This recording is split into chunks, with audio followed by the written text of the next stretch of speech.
পীর আউলিয়াদের সম্মান বললেও অনেকে বলে কিচ্ছা কাহিনী বলতেছে, বাপ দাদার কাহিনী বলতেছে।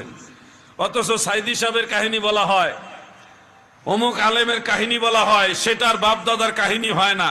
শাহজালাল শাহপুরানের কাহিনী বললেই এটা বাপ দাদার কাহিনী হয়ে যায়। আমরা বলছি না যে সাইদি সাহেব আর আলেমুল আমাদের আলোচনা করা যাবে না, আমরা এটা বলি না।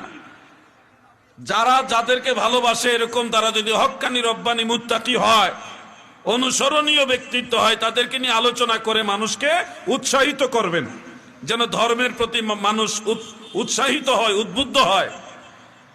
তো এটা যদি আপনার বেলায় আপনার শায়েখ, আপনার মুফাসসির সাহেব, আপনার বড় আলেম সাহেব ওনারা আলোচনা করলে এটা বাপ দাদার কিচ্ছা কাহিনী হয় না। আর আমরা আল্লাহর ওলিদের কাহিনী বললে এটা হয়ে যায় বাপ দাদার কিচ্ছা কাহিনী। এটা কেমন দেখাচ্ছে না ভাই?